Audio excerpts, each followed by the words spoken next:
তো যারা 2024 সালে উচ্চ মাধ্যমিক দর্শন পরীক্ষা দেবে, আমার এই ফিলোসফি এইচএস উচ্চ মাধ্যমিক দর্শন ইউটিউব চ্যানেলে তোমাদের স্বাগত। তো আমি তোমাদের এখন এক্সট্রা ক্লাস করাচ্ছি, একটা ভীষণ গুরুত্বপূর্ণ এক্সট্রা ক্লাস। তো এই এক্সট্রা ক্লাসটা তোমাদের করলেই আশা করি আর কোনো সমস্যা থাকবে না। তো চলো এক্সট্রা ক্লাসটা করে নেওয়া যাক। তো কিছুক্ষণ আগে আমি তোমাদের পরীক্ষা নিয়েছিলাম। সেটা কি পরীক্ষা নিয়েছিলাম? আমি বলেছিলাম যে যারা উত্তর দিতে পারবে ঠিক আছে, যারা উত্তর না দিতে পারলো আমি তোমাদের এটা একবারই পরীক্ষা হলো, সঙ্গে আমি উত্তরটা বলেও দেবো। কি বলেছিলাম? নিম্নলিখিত যুক্তিগুলিকে আদর্শ আকারে রূপান্তরিত করে তাদের মূর্তি ও সংস্থান উল্লেখ করো এবং প্রত্যেকটির বৈধতা বিচার করো। তো এই লজিকটা আশা করি তোমরা বুঝতে পেরেছো। এই লজিকটা মন দিয়ে শোনো সবাই। একবারই নতুন করে, একবারই মনে করো নতুন করে শিখে নিচ্ছ, একবারই সহজে শিখে নিচ্ছ, ঠিক আছে? এটা হচ্ছে নিরপেক্ষ ন্যায় থেকে দুই ধরনের প্রশ্ন আসে, একটা লজিক আসে, একটা টিকা আসে। তো আমার তো ফুল টিউশন তোমরা কমপ্লিট হয়ে গেছে, তোমরা তো জানোই ফুল টিউশন কমপ্লিট হয়ে গেছে। এগুলো লজিক প্রচুর প্র্যাকটিস করেছি। এই অধ্যায় থেকে টিকা কী লিখতে হবে সেটাও কমপ্লিট করে দিয়েছি। 12টা অধ্যায় কমপ্লিট করে দেওয়া আছে, যেগুলো প্লেলিস্টে সুন্দর করে যুক্তি থেকে আরও 12টা সাজানো আছে। যুক্তি সেটা এমসিকিউ হোক, এসিকিউ, প্রত্যেকটা অধ্যায় থেকে একদম সুন্দর সুন্দর করে খাতার মতো সুন্দর করে সাজানো আছে। তো এই টিউশনটা ইউটিউবে একমাত্র টিউশনের চ্যানেল, তাও ফ্রি টিউশন। এখানে পড়লে 100% রেজাল্ট গ্যারেন্টি। যেমন এই লজিকগুলো চুটকিতে পারবে। যদি নতুন হয়ে থাকো তাহলে ভালো করে শেখো, আর যদি পুরানা হয়ে থাকো প্র্যাকটিসটা তোমার হয়ে যাচ্ছে, ঠিক আছে? আর এটা ক্লাস করার পর আর কোনো সমস্যা থাকবে না। এবার বাকি ক্লাসগুলো তোমরা প্লেলিস্টটিকে দেখে নেবে। আর প্লিজ নতুন হলে চ্যানেলটা সাবস্ক্রাইব করবে, সঙ্গে বন্ধুকে শেয়ার করবে, কারণ এই টিউশনটা তাদের জন্যই যারা ভালো রেজাল্ট করতে চায়, আর যারা টাকার অভাবে টিউশন নিতে পারেনি বা টিউশনে গিয়ে কিছু বুঝতে পারেন, তাদের জন্যই আমার এই ফ্রি টিউশন। এখানে ক্লাস করো, অবশ্যই পরীক্ষার আগে প্রত্যেকটা অধ্যায়ের ক্লাসগুলো দেখে যাবে, নাহলে পরীক্ষা কিন্তু বিপদ অনিবার্য। কারণ কী কী প্রশ্ন ঘুরিয়ে আসতে পারে সব প্রত্যেকটা অধ্যায় ধরে ধরে আমি ক্লাস করিয়েছি, ঠিক আছে? তাই পরীক্ষার প্রত্যেকটা প্রশ্ন যদি লিখতে হয়, সঠিক উত্তর লিখতে হয়। মুখস্থ বলে কিছু নেই, একবার ক্লাসগুলো করে দেখো, মুখস্থ কিছুই করতে হবে না, সব কিছু জলের মতো ক্লিয়ার, ঠিক আছে? সেইভাবেই ক্লাস করিয়েছি। তো চলো এখন এই ক্লাসটা করে নেওয়া যাক, ঠিক আছে? তো দেখো, এই ক্লাসগুলো শুরু থেকেই বোঝো এই ধরনের লজিকগুলো কিভাবে করবে। তো নিরপেক্ষ ন্যায় থেকে আমাদেরকে প্রথমত এই লজিকগুলো জানতে গেলে আমাদেরকে একটা সংস্থান জানতে হবে, একটা মূর্তি জানতে হবে। এবার সংস্থানটা কি আগে আমরা দেখে নিই, তারপর মূর্তিটাকে, তারপরে এই লজিকটা আমি তোমাদেরকে শেখাচ্ছি। আগে সংস্থান আর মূর্তি তোমাকে আগে জানতেই হবে। সংস্থান কি? সংস্থান হচ্ছে চারটা। এই যে এটাকে বলে সংস্থান। এটা কিভাবে আঁকতে হয় সেটাও আমি এই লজিকটা যখন করাবো ওখানে একবার আমি দেখে দিব লজিকটাতে কীভাবে সংস্থানটা বার হচ্ছে। কিন্তু তোমাদের ছবিটা জানতে হবে। এটাকে বলে প্রথম সংস্থান, উল্টা জেড। এটা কিভাবে হচ্ছে সেটাও আমি দেখাবো, ওখানে প্র্যাকটিস করি, একবারে দেখিয়ে নিব। যদিও ওই সংস্থান মূর্তির উপর সব পুরো বললাম তো, পুরো টিউশনটা কিন্তু আমার কমপ্লিট করা আছে, প্লে লিস্টে সুন্দর করে প্রত্যেকটা এক একটা রকম ক্লাস আছে। আমি এখন যেহেতু বলছি যে নতুন করে আবার শেখাচ্ছি, একবারই শিখিয়ে দিচ্ছি। তো এটাকে হচ্ছে সংস্থান, সংক্ষেপে শিখিয়ে দিচ্ছি। দেখো এটা সংস্থান, এটা উল্টা জেডটা হচ্ছে সংস্থান। তো এটা প্রথম সংস্থান। প্রথম সংস্থানের 4টা মূর্তি আছে, এগুলো নাম জানতে হবে, এগুলো বৈধ মূর্তি। টোটাল কিন্তু 19টা বৈধ মূর্তি, কিন্তু প্রত্যেকটা টোটাল 4টা সংস্থান, 4টা সংস্থানের বৈধ মূর্তি আছে। তো প্রথম যে সংস্থানটা, এই সংস্থানের এই যে উল্টা জেড, আলটিমেটলি 3টা বচন বার হয়। নিরপেক্ষ ন্যায় 3টা বচন বার হয়। 2টা আশ্রয় বাক্য, একটা সিদ্ধান্ত, যে 3টা বচন বাড়ে না, ওগুলোই হচ্ছে এটা ওর আকারটা। মানে ন্যায়ের হেতুপদের অবস্থান অনুযায়ী যে আকারটা হচ্ছে, হেতুপদকে শুধু দেখো ভালো করে, এমপদকে কানেক্ট করা হয়, এটার ফলে যে আকারটা হয় এটা হচ্ছে প্রথম এরকম ছবিটা হয়, সেটাকে বলে প্রথম সংস্থান। এই প্রথম উল্টা জেডটা হচ্ছে প্রথম সংস্থান হলো। আর এই প্রথম সংস্থানের 4টা বৈধ মূর্তি আছে, এগুলো তোমাকে জানতেই হবে। বারবারা, সিলারেন, ডেরিয়াই, ফেরিও। বারবারা থেকে কি হয়? 3টা এ বার হয়। সিলারেন থেকে কি বার? ইএই। ডেরিয়াই থেকে এআই। ফেরিও থেকে ইআইও।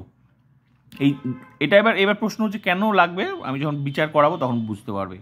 মনে রাখবে প্রথম সংস্থানের এই 4টা নাম কিন্তু এই সংস্থানের, যখন ছবি মিলবে, যখন দোষ হবে না, তখন এই ছবিটা যে মিলবে আলটিমেটলি 3টা বচন হবে। ওই 3টা বচনে যেগুলো এগুলো নাম হবে। আর এই নামটা হলে এটা দিতে হবে, এই নামটা হলে এটা দিতে হবে, এই নামটা হলে এটা দিতে হবে। মনে করো যে 3টা বচন হবে, মনে করো এ এ এ, তাহলে সংস্থান মিলে গেছে, এই ছবিটা মিলে গেছে। তখন এ এ যে মিলছে না, এটার নামটা তোমাকে বলতে বারবারা।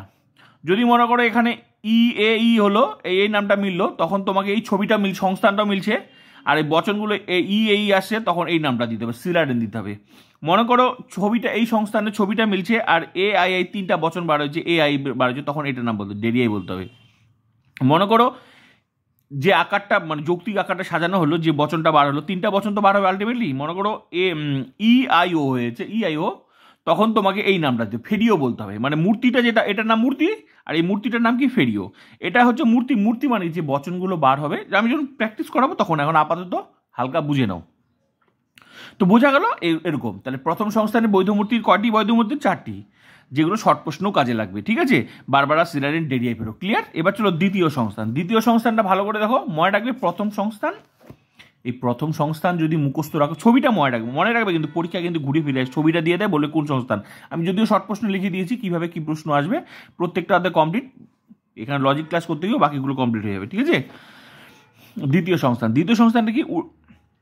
প্রথম সংস্থান আর দ্বিতীয় সংস্থান মুখস্থ রাখলে হয়ে যাবে। প্রথম সংস্থানের উল্টাটা হচ্ছে চতুর্থ, আর দ্বিতীয় সংস্থানের উল্টা হচ্ছে তৃতীয়। তো দ্বিতীয় সংস্থান এইভাবে মনে রাখবে। এখানেও ভালো করে যে হেতুপদকে কানেক্ট করে দেওয়া আছে।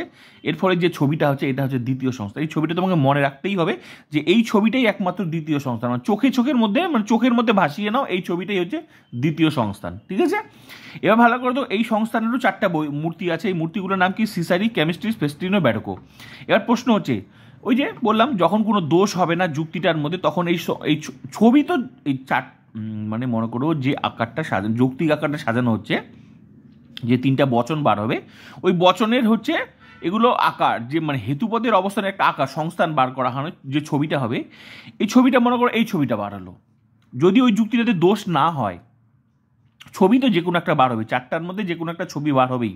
কিন্তু যদি মনে করো দোষ না হয়, তাহলে হবে বৈধ মূর্তি। তখন মূর্তি তো আলটিমেটলি বচন তো বার হবেই, কিন্তু ওই বচনগুলো দোষ হলে অবৈধ হয়ে যায়, তখন আর নাম দিতে হয় না। যে কোনো সেই এই নামটা এখানেই হোক আর ওই নামটা ওখানেই, মানে প্রথম সংস্থানই হোক, সেটা যেটাই মিলুক। আর ছবি সংস্থান যেটা হবে, কিন্তু যেটা নামগুলো এই শুধু মূর্তিগুলোর নাম দিতে হবে, তখন এর নামটা বলা যাবে না। কেন বলা যাবে না? কারণ এটা বৈধ মূর্তি না, তো নাম বলবে কি করে? ক্লিয়ার হয়ে গেল? আমি যদিও বুঝিয়ে দিব। তাহলে হয়ে গেল, এটা হচ্ছে দ্বিতীয় সংস্থান। ক্লিয়ার? এবার চলো, তাহলে দ্বিতীয় সংস্থান হয়ে গেল। এবার হচ্ছে তৃতীয় সংস্থান। তৃতীয় সংস্থান কি?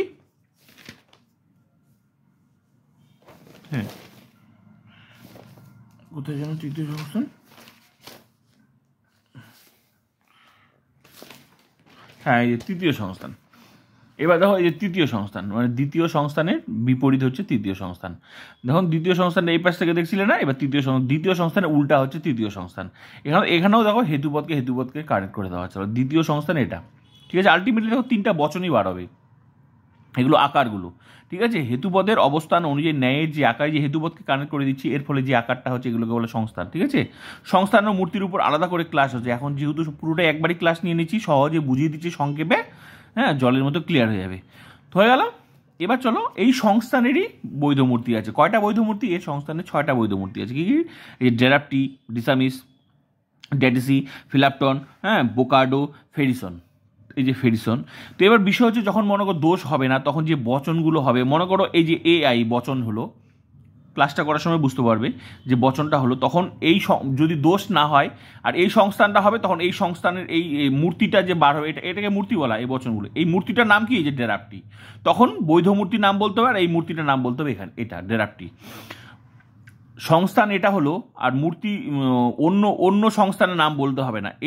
এই সংস্থান, তো এই সংস্থানেরই নামগুলো বলতে হবে। মানে যে বচনগুলো বার হবে, আলটিমেটলি 3টা বচন বার হবে, এটা হতে পারে, এটা হতে পারে, এটা হতে পারে, এটা হতে পারে, এটা হতে পারে, যেটাই হোক না কেন, EIO যদি বচন বার হয়, মনে করো 3টা EIO বচন বার হলো, তখন কিন্তু সংস্থান যদি এটা মিলে, তখন এই সংস্থানের নামটা যে ফেডিশনটাই বলতে হবে। ক্লিয়ার হয়ে গেল? তাহলে তৃতীয় সংস্থানের 6টি বৈধ মূর্তি কি? এইগুলো। ঠিক আছে, এবার চলো চতুর্থ সংস্থান। প্রথম সংস্থানে, তাহলে তৃতীয় সংস্থানটা হলো দ্বিতীয় সংস্থানের বিপরীত, মনে রাখো। ঠিক আছে, আর চতুর্থ সংস্থানটা ভালো করে দেখো। চতুর্থ সংস্থানটা প্রথম সংস্থানের বিপরীত। প্রথম সংস্থার উল্টা জেড ছিল না, এটা হচ্ছে সিধা জেড। এটা ভালো করে দাও। তাহলে প্রথম সংস্থানের বিপরীত হচ্ছে চতুর্থ সংস্থান, আর দ্বিতীয় সংস্থানের বিপরীত হচ্ছে তৃতীয় সংস্থান। ঠিক আছে, এই চতুর্থ সংস্থানে এই সংস্থানের বৈধমূর্তি কয়টা? 5টা। কি কি? ভালো করে দেখো, ব্রাহ্মানটিপ, ক্যামিনিস, ডিমারিস, হ্যাঁ, ফেসাপ হচ্ছে ফ্রেসিসন। তো তো এখানেও যে একই ব্যাপার, এই যে নামগুলো বার হলো এগুলো সব বৈধ মূর্তি। এই মূর্তি আর এই বৈধ মূর্তিটার নাম কি? এ এ আই। যদি মনে করো এই যে এই তিনটা বচন যদি এ আই হয় তখন নামটা দিতে হবে ব্রাহ্মণদ্বীপ। যদি এ ই নাম হয় তাহলে নাম দিতে হবে ক্যামিনিস। যদি মনে করো আই এ আই হয় তাহলে নাম দিতে ডিমারিস। যদি ই এ ও নাম হয় তখন ফেসাপো। আর যদি মনে করো ই আই ও নাম দিতে হয় ফ্রেসিসন। একটা কথা মনে রাখবে, এই নামগুলো যদি আবার অন্য সংস্থানের সাথে মিলে, যেমন মনে করো এই যে চতুর্থ সংস্থানে ই আই ও আছে, এটা কোন সংস্থান? চতুর্থ সংস্থান। তৃতীয় সংস্থানও নাম আছে, ভালো করে দেখো ই আই ও। তাহলে কি তুমি তখন কি ই আই ওর নামটা কি এটা বলবে না? এটা হচ্ছে ফেরিসন আর এটা হচ্ছে ফ্রেসিসন। বিষয়টা কি, এই নামটা যদি বৈধ হয়, এই যে এই সংস্থানটা মিলবে, এই সংস্থানটা মিললে আর এই বচনটা হলে তোমাকে এই নামটাই বলতে হবে। এই সংস্থান মানে সংস্থান মিলছে এটা আর বচন হচ্ছে এটা, এই নামটা না বলে তুমি তৃতীয় সংস্থানে এই নামটা বললে হবে না। ক্লিয়ার হয়ে গেল? কখন বলতে হবে? যখন দোষ হবে না তখন কিন্তু মনে রাখবে, দোষ না হলে বৈধ হলে এই সংস্থান মিলবে আর এই সংস্থানের যতই এই নামগুলো অন্য সংস্থানে মিলুক তত এটাই দিতে হবে। এই সংস্থান মিলে এই সংস্থানের এ নামটাই দিতে হবে। এই সংস্থান যতই এই যে একই নাম থাকুক, একই নাম যতই থাকুক, এই সংস্থান মিললে এই সংস্থানের নামটাই দিতে হবে। এটা বৈধমূর্তি, বৈধমূর্তির নাম হচ্ছে ফ্রেসিসন। আর এটা ফ্রেসিসন আর এটা হচ্ছে ফেরিসন, পার্থক্য আছে। ক্লিয়ার হয়ে গেল? তাহলে যে সংস্থান তার নাম দিয়ে, এটা কখন? বৈধ হলে। আর অবৈধ হলে কিছুই দেওয়ার দরকার না। অবৈধ হলে বিচারটা আমি অবৈধ আমার নিরপেক্ষণের প্লেলিস্টে ক্লাসগুলো দেখবে। নিরপেক্ষণের দুই ধরনের লজিক আছে, একটা দোষ নেই। টিকা লেখা আছে, দোষ টিকা কীভাবে সেটাও দেখা আছে, পুরো ক্লাসটা করানো আছে। বিষয় হচ্ছে দোষের আলাদা বিচার হয় আর দোষ না হলে আলাদা বিচার হয়। তো দোষ হলে বিচারটা দেখে নেবে, আমি এখন তো করাচ্ছি। আর এই যে এটা আছে, এটা কি মনে করো তখনই বলতে হবে, নামটা তখনই বলতে হবে যদি দোষ, মনে করো দোষ না হয়, দোষ না হয় তাহলে এটা মূর্তিটা বললেই অবৈধ মূর্তি বেচা বলার দরকার নেই। আর দোষ হলে দোষ না হলে মূর্তিটার নাম বলতে হবে। আর দোষ হলে এই মূর্তিটা মানে এটা নাম বলতে হবে না। দোষ হলে এটা অবৈধ মূর্তি আর এটা অবৈধ মূর্তি বলে দিয়ে এটা নাম বলতে হবে না।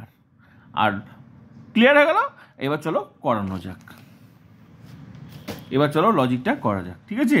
তো কি এবার লজিকটা প্র্যাকটিস করতে গিয়ে তোমরা বুঝতে পারবে। তাহলে এবার ভালো করে দেখো, প্রথমত কি আছে সাজাতে হবে, মন দিয়ে দেখো। প্রথমত সাজাতে হবে, কেবলমাত্র অসৎ লোকেরাই ভীরু, তিনি ভীরু নন, অতএব তিনি অসৎ নন, এটা প্রথমত সাজাতে হবে। এগুলো সাজানোর নিয়ম আমি শিখিয়ে দিয়েছি কিভাবে সাজাতে হয়। প্রথমত হচ্ছে এখানে বার করতে হয় অতএব, সুতরাং, কাজেই থাকবে তার পরের বাক্যটা সিদ্ধান্ত, আর কারণ কিংবা কেননা থাকবে তার আগের বাক্যটা সিদ্ধান্ত। ঠিক আছে? তাহলে এটা আমাদেরকে অতএব, সুতরাং কোথায় আছে? যে অতএব আছে, তাহলে এই যে তিনি অসৎ নন, তাহলে এটা হবে সিদ্ধান্ত। ঠিক আছে? এটা সিদ্ধান্ত। কি করে বুঝলে? অতএব, সুতরাং, কাজেই থাকলে তার পরের বাক্যটা সিদ্ধান্ত, আর কারণ কিংবা কেননা থাকলে তার আগের বাক্যটা সিদ্ধান্ত। এই যে কারণ কিংবা কেননা, প্রত্যেকটার আলাদা আলাদা লজিক, প্রত্যেকটা নিয়মে আলাদা আলাদা করানো আছে। প্লেলিস্টে প্রচুর ক্লাস আছে নিরপেক্ষ ন্যায় থেকে। আমি এখন যেহেতু সংক্ষেপে বুঝিয়ে দিচ্ছি যাতে তোমাদের জলের মতো ক্লিয়ার হয়ে যায়, বাকি ক্লাসগুলো করবে 1 মিনিটে চুটকিতে লজিকগুলো বুঝে যাবে। ঠিক আছে? তো চলো প্রথমত সাজিয়ে নেওয়া যায়। কি সাজাতে হবে? এটা আদর্শ আকার বা যৌক্তিক আকার। ঠিক আছে? চলো সাজিয়ে নিই। কীভাবে সাজাতে হবে? তাহলে সবার আগে সিদ্ধান্ত বার করতে হবে। সিদ্ধান্ত কোনটা হবে? এটা সবার আগে সিদ্ধান্ত। এখানে লিখে দিই যৌক্তিক আকার। যৌক্তিক আকার বা আদর্শ আকার, যাই লেখো না কেন, আদর্শ আকার বা যৌক্তিক আকার, আদর্শ আকার বা যৌক্তিক আকার, যাই লিখো, আমি লিখে দিয়েছি। ঠিক আছে? এবার সাজাতে হবে। সবার প্রথমে সিদ্ধান্ত কোনটা হবে? তিনি অসৎ নন, এটা হবে সিদ্ধান্ত। তিনি অসৎ নন তার মানে কোন বচন হবে? এটা ই বচন। তিনি নন অসৎ। ঠিক আছে? এই যে কেবল অসৎ লোক, তার মানে অসতের সাথে লোক দিয়ে দিবে কেন? কারণ যেহেতু এখানে অসৎ লোক আছে তাহলে দেখতে ভালো লাগবে, দুটো একই লাগবে। ঠিক আছে? তিনি নন অসৎ লোক, তাহলে সবার আগে সিদ্ধান্ত। এই যে এখানে নিচে এই যে 3টা ফুটসো দিয়ে সবার আগে নিচ থেকে উপরে উঠতে হবে। তিনি নন অসৎ লোক। ঠিক আছে? এখানে কোনো নাম দেওয়া যাবে না, শুরুটা দেওয়া যাবে না। তিনি নন। ঠিক আছে? তিনি নন, এটা ই বচন হবে। তিনি নন অসৎ লোক, অসৎ লোক। মন দিয়ে দেখো, তিনি নন অসৎ লোক, এটা কোন বচন হলো? ই বচন হলো। ঠিক আছে? তিনি নন অসৎ লোক হয়ে গেল।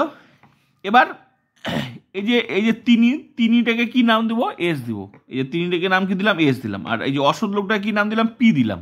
ঠিক আছে, তিনি এস আর অসৎ লোকটা কি নাম? পি দিলাম। ভালো করে দেখো, তাহলে এখান থেকে এই যে এখান থেকে মানে একটা লাইন নেওয়া হয়ে গেল, এটা লাইন নেওয়া হয়ে গেল, পড়ে থাকলো কাটা? এই দুটো লাইন পড়ে থাকলো, এটা আর এটা। এবার বিষয় তুমি কি করে বুঝবে নিচ থেকে দ্বিতীয় লাইন কি করে হবে? এই নিচ থেকে উপরে উঠতে হবে। দ্বিতীয় লাইন কি করে বুঝবে? এই যে যেহেতু এই যে এস শব্দটা দিয়েছে, এসটা মানে পক্ষপথ, পি মানে সাধ্যপথ। ঠিক আছে, এস পদটা যেখানে থাকবে সেটা হবে দ্বিতীয় লাইন। এই যে তিনি ভীরু নন, তার মানে এটা দ্বিতীয় লাইন। তিনি ভীরু, এটা কোন বচন হবে? এটা হচ্ছে ই বচন। তিনি নন ভীরু ব্যক্তি দিয়ে দাও। তিনি নন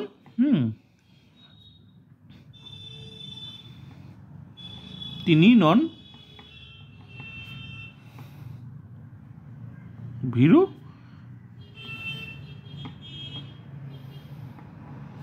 এটা কোন বচন? এটাও ই বচন। ঠিক আছে, তিনি নন ভীরু। হ্যাঁ হ্যাঁ, হয়ে গেল। হ্যাঁ, এবার তিনি, এই যে তিনিটা, এবার তিনিটা হচ্ছে তিনি, এই যেহেতু এটা তিনি হয়েছে তাহলে এই তিনি দিয়ে মানে এস দিয়ে দিলাম।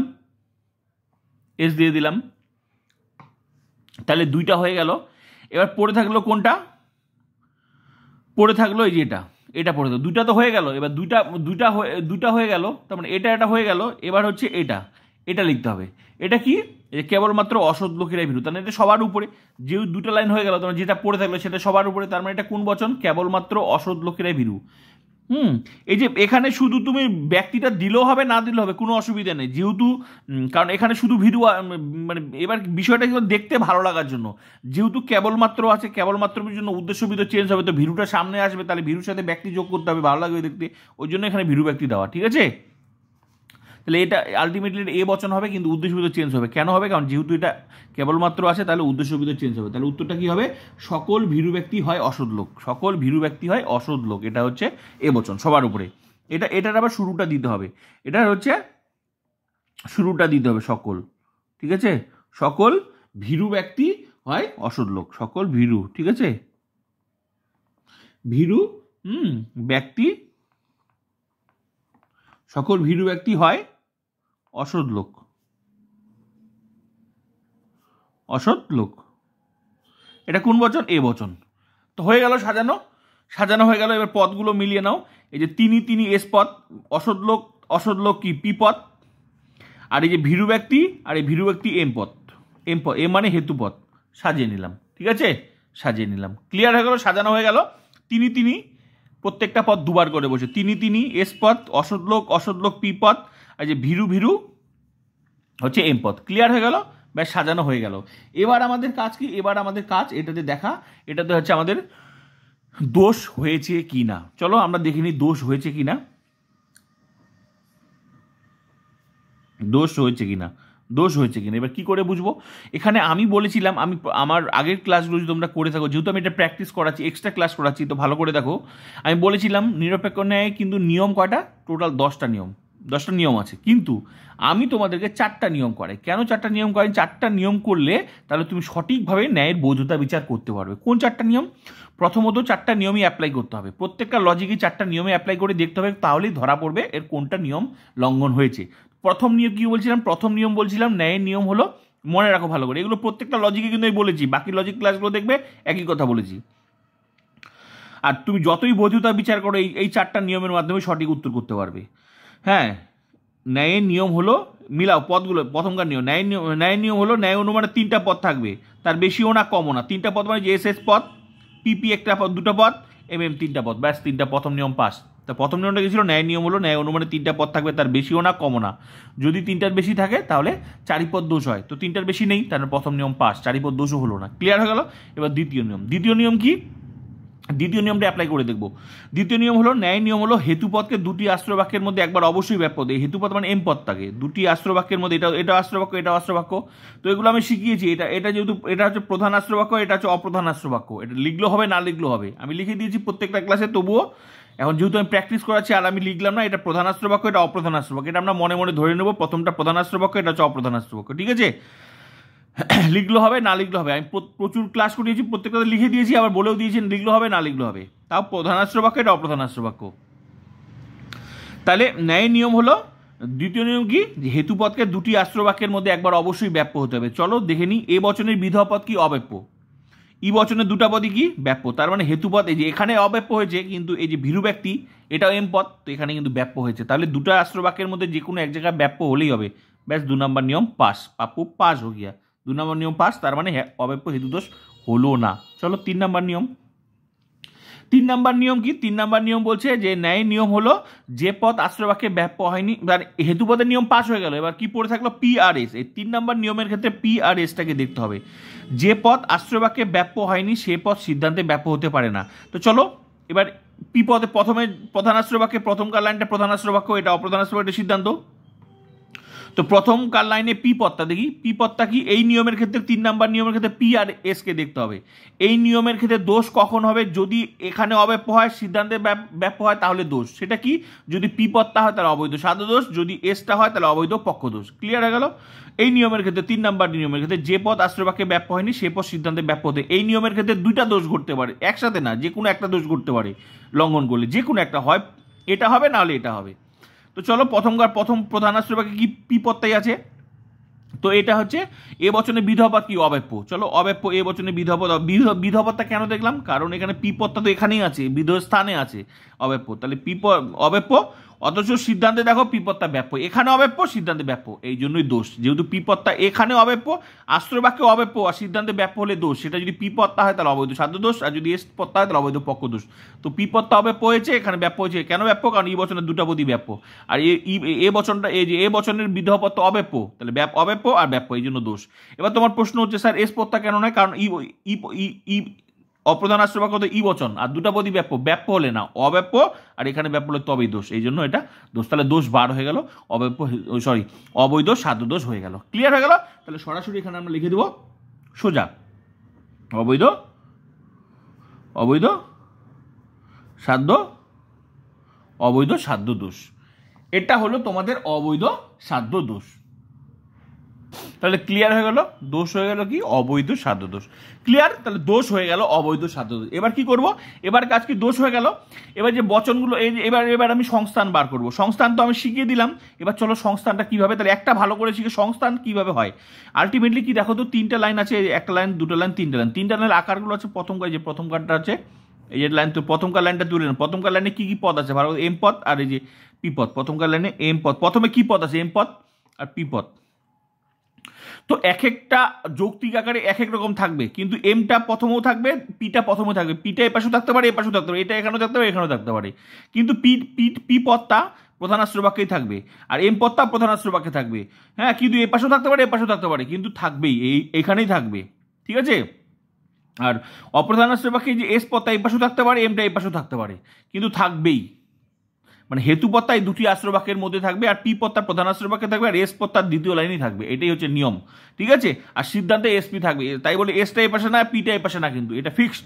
এস পদটা একমাত্র উদ্দেশ্য স্থানে থাকবে, আর হচ্ছে পি পদটা একমাত্র বিধেয় স্থানেই থাকবে, এটাই ফিক্সড। এস পদটার নাম কি, পক্ষপদ, আর পি পদটার নাম কি, সাধ্যপদ। ক্লিয়ার, সিদ্ধান্তেই থাকবে এরা, এখানে ফিক্সড, এরা ফিক্সড। তাহলে প্রথমকার লাইনটা তুলে নিলাম এমপি, দ্বিতীয় লাইনটা কি, এই যে এস এম, দ্বিতীয় লাইনটা এস এম, এই যে এস এম, আর তৃতীয় লাইনটা কি, এসপি, এই তৃতীয় লাইনটা হচ্ছে এসপি। ক্লিয়ার হয়ে গেল।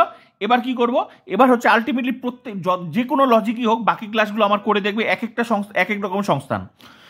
তো 3টে সাজানো হয়ে গেল। এবার কি, এই যে সংস্থান মানে কি, সংস্থান মানে হচ্ছে হেতুপদের অবস্থান অনুযায়ী ন্যায়ের যে আকার হয়, তার মানে হেতুপদ। এবার কি করবো, শুধু হেতুপদকে এই যে এখানে হেতুপদ আর এখানে হেতুপদ শুধু কানেক্ট করে দিলাম। এই কানেক্ট করে দেওয়ার ফলে যে ছবিটা হলো, এই ছবিটার নাম হচ্ছে প্রথম সংস্থান।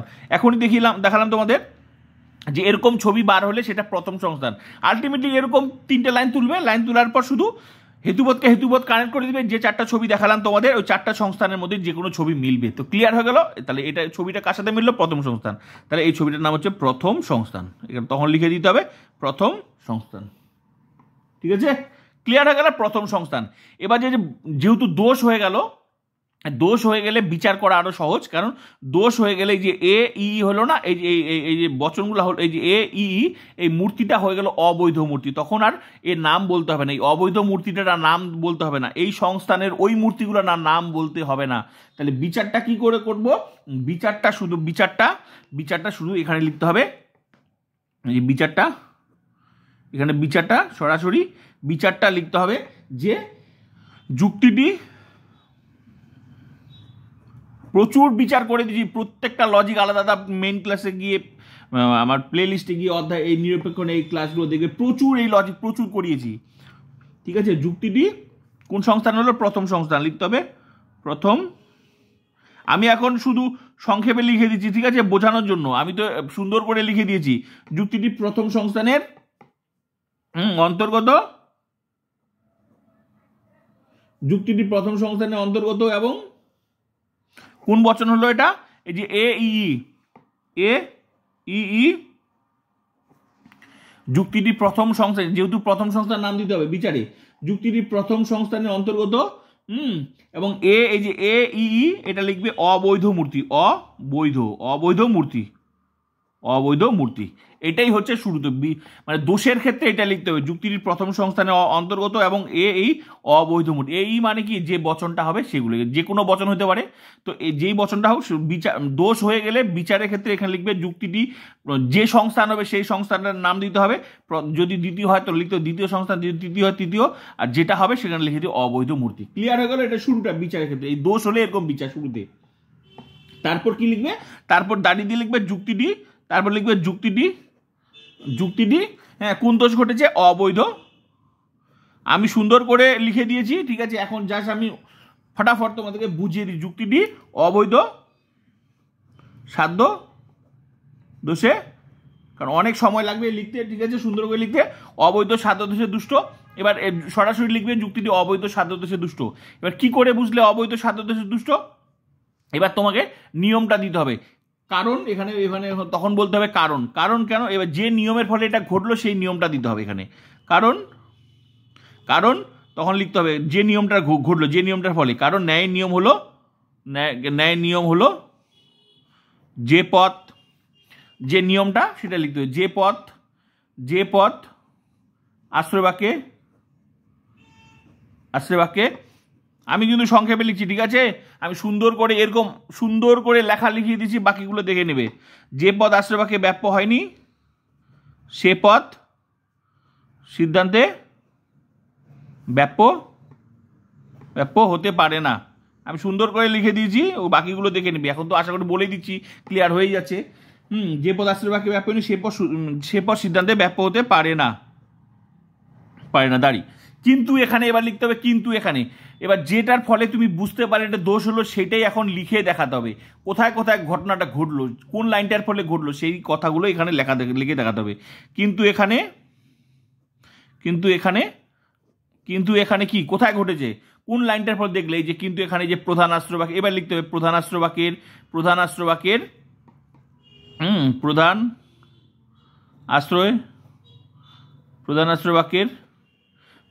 বাক্য কি? এই যে প্রধান আশ্রয়, প্রথম লাইনটা প্রধান আশ্রয় বাক্যের এ বচনের বিধেয় স্থানে, এটা লিখতে হবে। এ বচনের বিধেয় স্থানে সাধ্যপদ।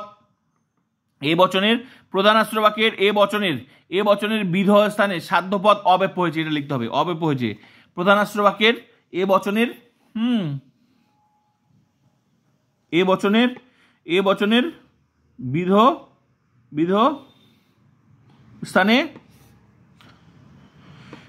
বিধেয় স্থানে থাকায় সাধ্যপদ কি? সাধ্যপদ অব্যপ্য হয়েছে।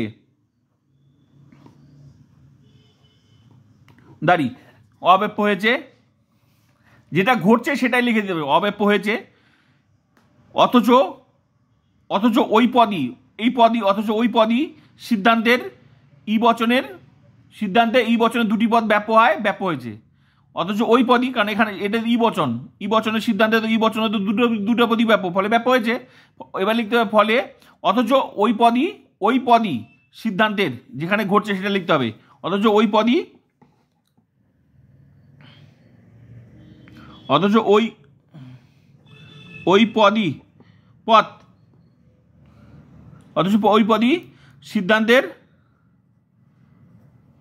সিদ্ধান্তের ই বচনের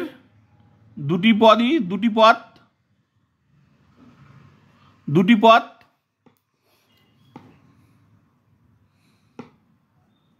ব্যাপ্য হয়, অথচ ওই পদই সিদ্ধান্তের ই বচনের দুটি পদ ব্যাপ্য হওয়ায় ব্যাপ্য হয়েছে, ব্যাপ্য হয়েছে, ফলে যুক্তিটি ন্যায়ের নিয়ম লঙ্ঘন করেছে, ফলে যুক্তিটি ন্যায়ের নিয়ম লঙ্ঘন করেছে, ফলে যুক্তিটি অবৈধ, সুতরাং যুক্তিটি অবৈধ, সাধ্যদোষে দুষ্ট। ব্যাস, এইটাই হচ্ছে বিচার। এইভাবে বিচার, এগুলো সুন্দর করে লেখা আমি লিখে দিয়েছি। তো এখন তো অত সুন্দর করে লেখার সময় নেই, আমি জাস্ট তোমাদের জিনিসটা বুঝিয়ে দিলাম যেটার ফলে এটা ঘটেছে। ঠিক আছে, আশা করি ক্লিয়ার হয়ে গেল। তো এইভাবেই তোমাদের বিচারগুলো লিখতে হবে। তো এটা ক্লিয়ার হয়ে গেল, তাহলে এটার উত্তর, এটা ক্লিয়ার হয়ে গেল। এবার বাকি বাকি বাকি ক্লাসগুলো আরও বেশি বেশি করে দেখবে, এইভাবে বার করতে হবে। প্লে লিস্টে গিয়ে সুন্দর করে বিচারগুলো, আমি তো সহজ, এটা তো আমি বুঝে দিলাম, এটা ফটাফট আমি লিখে দিলাম বিচারগুলো কিভাবে লিখতে হবে। ঠিক আছে, তো বাকিগুলো সুন্দর করে করানো আছে। আর একটা উত্তর আমি এই যে, এবার এটা উত্তর, এটাও তো আমাদেরকে সাজাতে হবে, যে তোমাদের যে এটার উত্তরটা কি হবে সেটাও আমাদেরকে বলতে হবে। তো এবার এটাও তো সময় লাগবে। এই যে বিদ্যাসাগর, এটা একইভাবে সাজাতে হবে, এটা কিভাবে সাজাতে হবে, এটাও একইভাবে, চলো সাজিয়ে দিই আগে, এটাও একইভাবে সাজাতে হবে। তো এটা হচ্ছে, এটাও একইভাবে সিদ্ধান্ত বার করতে হবে। সিদ্ধান্তটা কি হবে এটার? বিদ্যাসাগর পণ্ডিত ছিলেন এবং তিনি দয়ালু ছিলেন, সুতরাং সব দয়ালু ব্যক্তি পণ্ডিত। একইভাবে এটাও একইভাবে, সুতরাং থাকলে তার মানে এটা হবে সিদ্ধান্ত, এই যে সুতরাং সব দয়ালু ব্যক্তি পণ্ডিত। তাহলে সব মানে কি, সব থাকলে কি হবে, সব থাকলে তোমার হচ্ছে এ বচন হবে, তাহলে এটা সিদ্ধান্ত হবে। এটাও একইভাবে, চলো এটাও সাজিয়ে নিই। এই লজিক ক্লাস সময় লাগে, ঠিক আছে। তো এই জন্য আমি ফটাফট তোমাদের করে দিলাম, সুন্দর করে বাকি ক্লাসগুলো দেখে সুন্দর করে লিখে দিয়েছি। ঠিক আছে, তাহলে এটাও সিদ্ধান্ত বার করতে হবে, এটাও যৌক্তিক আকার, আদর্শ আকার।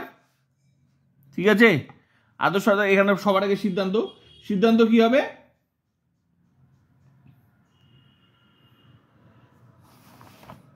সব দয়ালু ব্যক্তি পণ্ডিত, তার মানে সব, এটা হচ্ছে এ বচন, তাহলে সকল, এই যে সুতরাং আছে, অতএব সুতরাং কাজে থাকলে তার পরের বাক্যটা সিদ্ধান্ত, তার মানে এটা হবে সিদ্ধান্ত। তাহলে সকল দয়ালু ব্যক্তি হয় পণ্ডিত,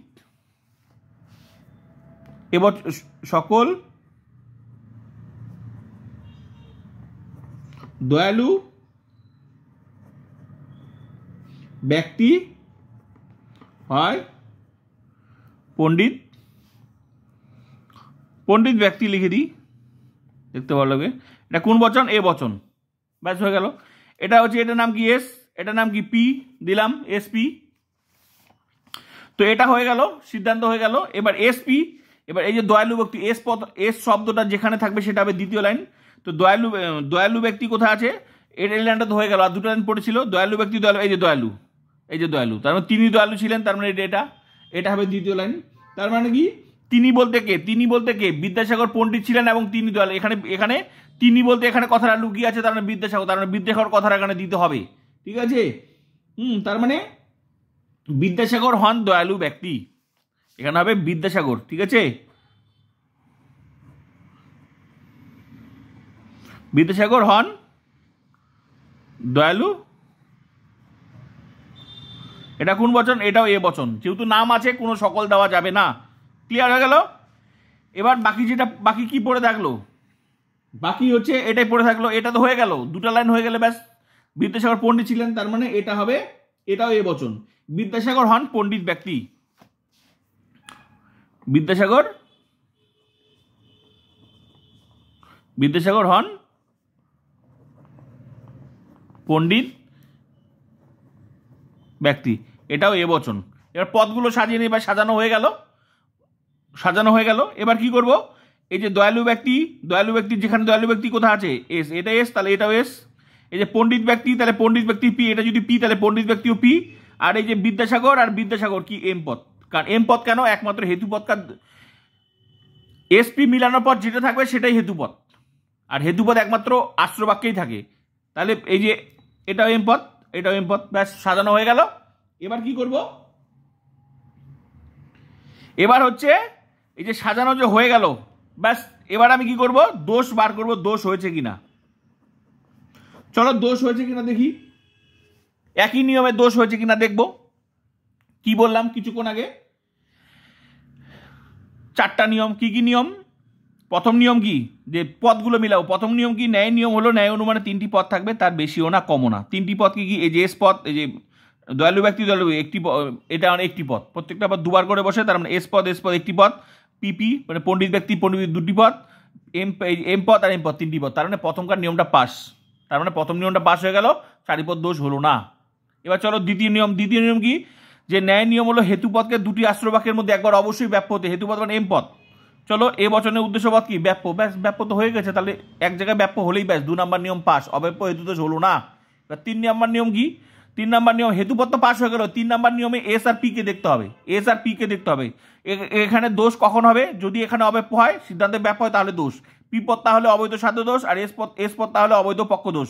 তো চলো প্রথমকার লাইনে যেহেতু প্রধান আশ্রবাক্যে, প্রথমকার লাইনটা কি প্রধান আশ্রবাক্য, যেহেতু পি পদটা, তাহলে পি পদটা হচ্ছে এখানে আছে, পি পদটা হচ্ছে এ বচনে বিধপদ কি, এ বচনে বিধপদ অব্যাপ্য, অব্যাপ্য। তো চলো দেখি এখানে অব্যাপ্য, সিদ্ধান্ত দেখি, তো সিদ্ধান্তও দেখি অব্যাপ্য, তাহলে এখানে অব্যাপ্য এখানেও অব্যাপ্য, তো ঠিকই তো আছে, এটা দোষ হয়নি। এখানে অব্যাপ্য এখানে ব্যাপ্য হলে তবেই দোষ, তাহলে এখানে অব্যাপ্য তো এখানে অব্যাপ্য, ব্যাস তাহলে পণ্ডিত ব্যক্তি পণ্ডিতের নিয়ম পাস। তাহলে আরেকটা পদ কি, আর এবার এস পদটা দেখবো, এস পদটা তো ভালো করে, তো এবার এস পদটা দেখবো। তারপর এস পদটা কি, এ বচনে বিধপদ কি অব্যাপ্য, অথচ দেখো এই দয়ালু ব্যক্তিটা আবার সামনে আছে, এ বচনের উদ্দেশ্য পদ এখানে অব্যাপ্য ছিল, অথচ এটাও এ বচন কিন্তু এখানে উদ্দেশ্য স্থানে, আর এখানে কি বিধেয় স্থানে আছে, তো একই দয়ালু ব্যক্তি এখানে আবার ব্যাপ্য, তার মানে এখানে অব্যাপ্য এখানে ব্যাপ্য, এটা কোন পদ, এস পদ, এই জন্য এটার নাম কি, এটা হচ্ছে অবৈধ পক্ষ দোষ। আগেরটা কি হয়েছিল, অবৈধ সাধ্য দোষ, আর এটা হয়ে গেল অবৈধ পক্ষ দোষ। কেন, ভালো করে দেখো, এখানে অব্যাপ্য, এস পদ তার দয়ালু ব্যক্তি, কারণ এ বচনে বিধেয় পদ অব্যাপ্য, অথচ ওই পদ ভালো করে দেখো সিদ্ধান্তের উদ্দেশ্য স্থানে থাকায় ব্যাপ্য হয়েছে, তাহলে কোন পদটা, এস পদটা, এই জন্য এটা অবৈধ পক্ষ দোষ, এটা দোষ হয়ে গেল অবৈধ পক্ষ দোষ, অবৈধ পক্ষ দোষ, ঠিক আছে, অবৈধ পক্ষ দোষ। এবার সংস্থান, সংস্থান কি, সংস্থান হচ্ছে একইভাবে সাজাতে হবে। সংস্থান কিভাবে, 3টা লাইন তুলে নিতে হবে।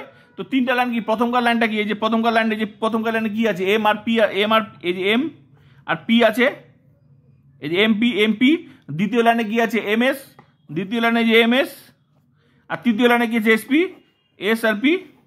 তো কি সংস্থান কি করে করতে হয়, 3টা লাইন তোলার পর কাজ কি, হেতুপদকে কানেক্ট করে, হেতুপদ কোথায় আছে, যে হেতুপদকে, হেতুপদ আর হেতুপদ কানেক্ট করে দিলাম, তাহলে কানেক্ট করে যে দিলাম, এটা কোন সংস্থান হলো, এটা হচ্ছে তৃতীয় সংস্থান। ভালো করে দেখো, কিছুক্ষণ আগে তোমাদের দেখালাম দ্বিতীয় সংস্থানের বিপরীতে তৃতীয় সংস্থান, তাহলে এটা নাম দিয়ে দিবে তৃতীয় সংস্থান, তৃতীয় সংস্থান। ক্লিয়ার হয়ে গেল সংস্থান। তাহলে যেহেতু দোষ হয়ে গেল, সংস্থান হয়ে গেল। এবার এই যে এ হলো, এটা হলো অবৈধ মূর্তি, এটার নাম বলা যাবে না, এই মূর্তিটার নাম বলা যাবে না। তাহলে বিচার কি, বিচার এখনই যে বিচারটা করালাম একইভাবে বিচারটা কি হবে, এই বিচারটা লিখছি না, অনেক সময় লাগবে, বিচারটা মুখে বলে দিচ্ছি। একইভাবে যে বিচারটা এখনই লিখলাম, বিচারটা কি বললাম তোমাদের, যে কি বললাম ভালো করে দেখো তো, এখনই বললাম, কই কি বললাম, কি লিখলাম এখানে, যেহেতু প্রথম সংস্থান ছিল কি লিখলাম, যুক্তিটি প্রথম সংস্থানের অন্তর্গত বলছিলাম, প্রথম সংস্থানের অন্তর্গত বলছিলাম।